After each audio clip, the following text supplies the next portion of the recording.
Welcome back to our YouTube channel my GST hub. Hope आपको GST refund part 1 part 2 पसंद आया होगा। सो मैं पार्ट 2 से ही कंटिन्यू करता हूँ। ये मेरा पार्ट 3 वीडियो रहेगा फॉर जीएसटी रिफंड। पार्ट 2 में हमने क्लोज किया था रिफंड एप्लीकेशन।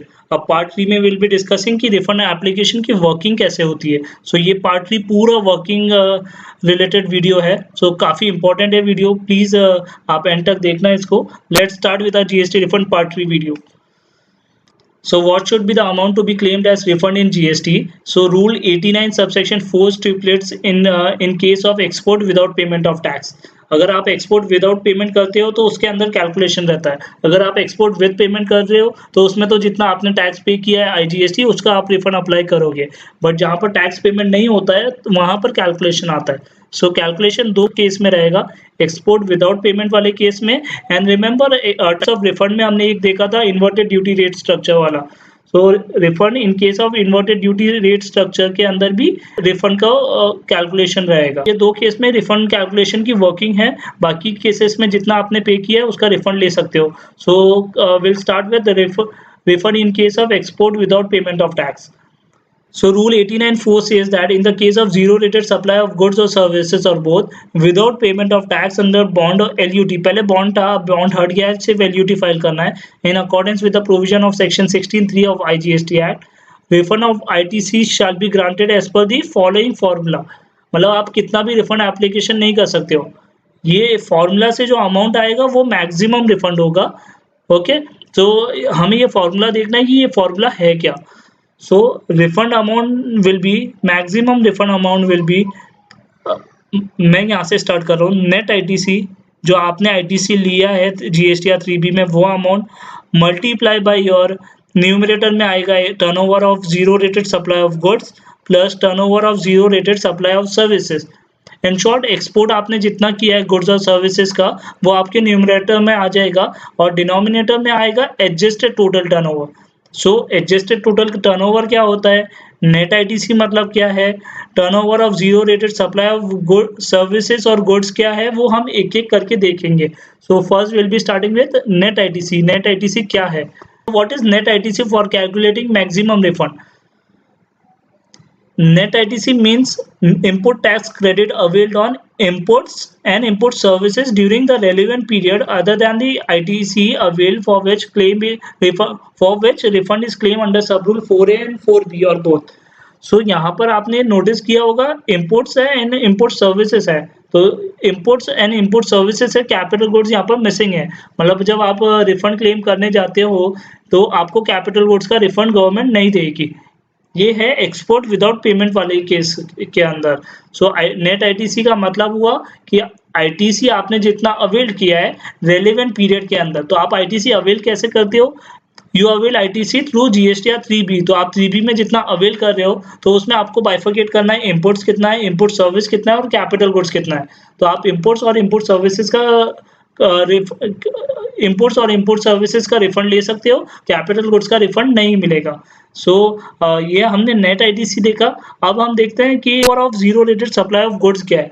तो आपने वो रेलिवेंट पीरियड में सपोज आप रिफंड एप्लीकेशन कर रहे हो फाइनेंशियल ईयर 2017-18 का, जुलाई 17 से लेके मार्च 18 तक का। तो आपने ये पीरियड में जितना गुड्स एक्सपोर्ट किया है वो आपको कंसिडर कर लेना है यहाँ पर।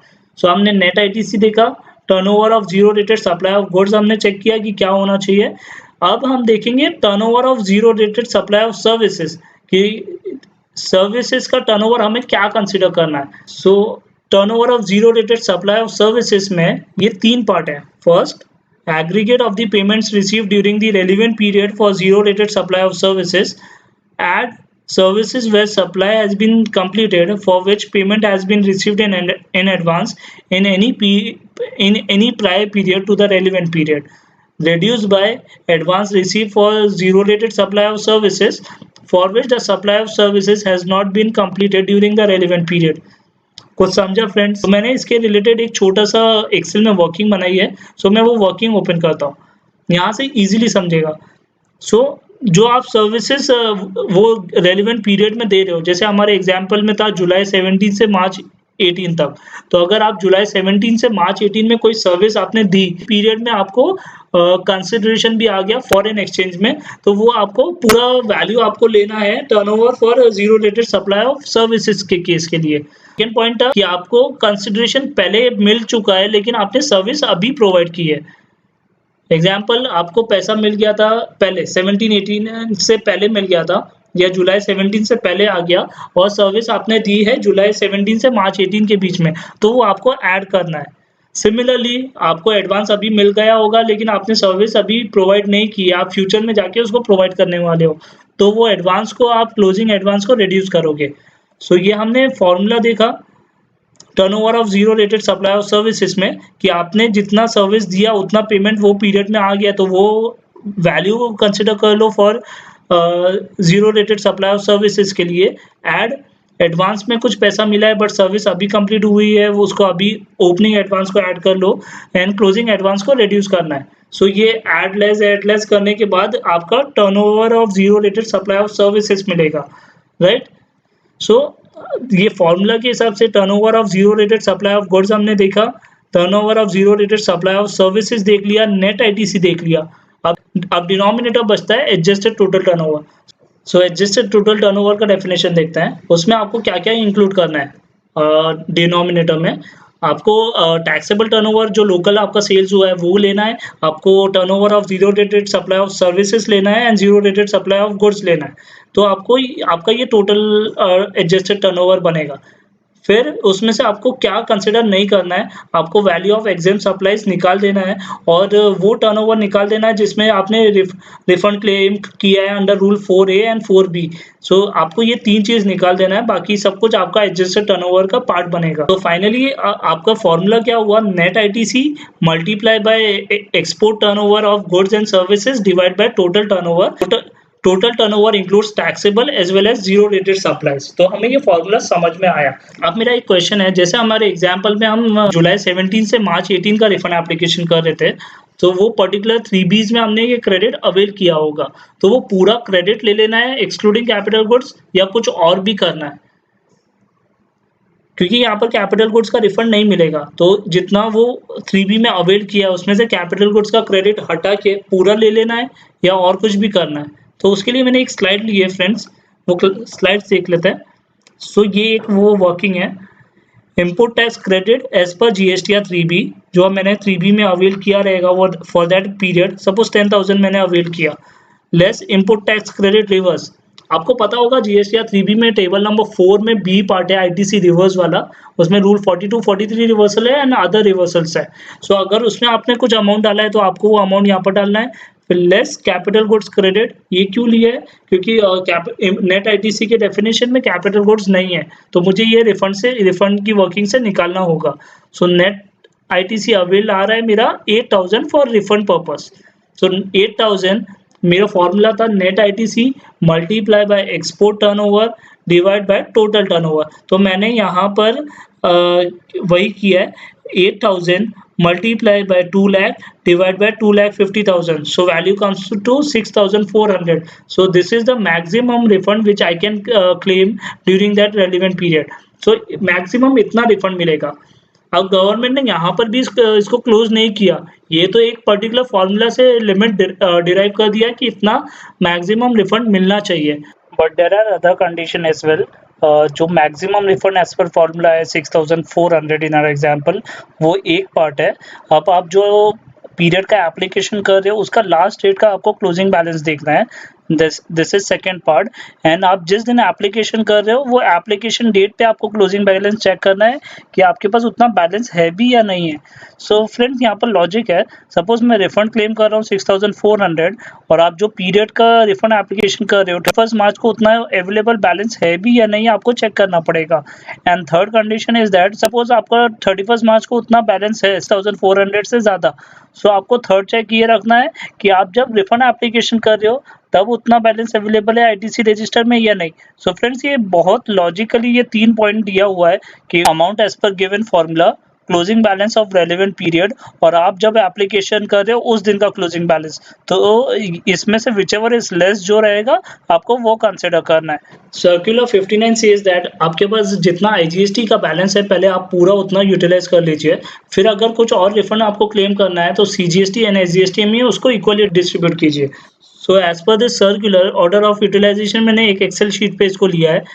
इन आर एग्जाम्पल 6400 का रिफंड आ रहा था और मेरे पास लोअर बैलेंस देखो 3000 आईजीएसटी में है, सीजीएसटी में 5000 है एंड एसजीएसटी में 5000 है। सो मुझे रिफंड क्लेम करना है 6400 का। तो एज यू सी आईजीएसटी में मेरे पास सफिशिएंट बैलेंस नहीं है। सो एज पर सर्कुलर 59 का ऑर्डर ऑफ क्लेमिंग रिफंड मैं 3000 पहले आईजीएसटी का पूरा यूज कर लूंगा और तो पूरा रिफंड आईजीएसटी में ले लूंगा 3000।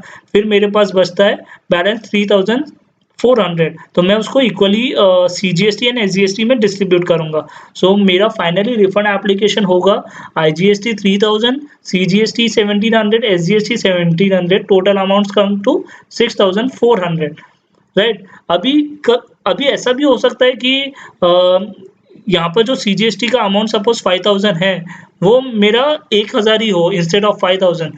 तो यहाँ पर इक्वली जब मैं डिवाइड करता हूँ तो 1700 आता है और सपोज यहाँ पर 1000 ही है तो मुझे रिफंड लेना 1700 है बट अवेलेबल बैलेंस 1000 है। तो मैं क्या करूँगा, यहाँ पर लेस एडजस्टमेंट ऑफ डिस्ट्रीब्यूशन लिखूंगा और यहाँ पर 700 रिड्यूस करूँगा सीजीएसटी में और एसजीएसटी में 700 ऐड कर दूंगा। सो मेरा फाइनल रिफंड बनेगा आईजीएसटी में 3000, सीजीएसटी में 1000 एंड एसजीएसटी में 2400। सो ऐसे जाके 6400 का टोटल रिफंड होगा। So this order of claiming refund is given in circular 5933 2018। तो वो आप रेफर कर सकते हो, उसका मैं सर्कुलर का लिंक डिस्क्रिप्शन में दे दूंगा। सो हमने export without payment of tax का रिफंड वर्किंग चेक किया कि turnover of zero rated supply of goods में जितना वो पीरियड में एक्सपोर्ट किया है वो आ जाएगा। Turnover of zero rated supply of services में वो पीरियड में कितना सर्विस दिया है वो और उसी टाइम पे कितना पैसा आ गया वो टर्नओवर, प्लस कोई ओपनिंग एडवांस है तो वो ऐड कर दो, लेस कोई एडवांस अभी क्लोजिंग एडवांस है तो वो रिड्यूस करना है। नेट आईटीसी में इनपुट्स एंड इनपुट सर्विसेज आएगा, कैपिटल गुड्स नहीं आएगा। एडजस्टेड टर्नओवर में योर डोमेस्टिक सप्लाई और export turnover will be consider, exempt supply consider नहीं करना है। अब लास्ट पॉइंट बच गया friends, refund in case of inverted duty structure with payment of tax. तो आप ये फॉर्मूला देखिए और ये फॉर्मूला देखिए। मैक्सिमम रिफंड अमाउंट ये केस में भी turnover of inverted rate supply of goods और services multiply by net ITC divide by total adjusted total turnover. यहाँ पर ये पॉइंट एक्स्ट्रा है, less tax payable on such inverted rated supply of goods. So this is nothing but your net ITC. Net ITC सिर्फ imports का आएगा, import service भी नहीं होगा और कैपिटल गुड्स भी कंसिडर यहाँ पर नहीं होगा। So net ITC in case of inverted duty structure is only imports, import service और कैपिटल गुड्स का रिफंड नहीं मिलेगा। Multiply by your turnover of your inverted duty structure का taxable turnover divide by total turnover, और आपने जो tax पे किया इन्वर्टेड ड्यूटी स्ट्रक्चर में वो आपको रिड्यूस करना है। So this will be your maximum refund amount in case of inverted duty structure. So friends, don't forget to comment, like and subscribe on our YouTube channel. इसके बाद एक और GST refund का पार्ट आने वाला है, पार्ट 4, तो आप वो भी देखिएगा। होप आपको वीडियो अच्छा लगा हो। Thank you.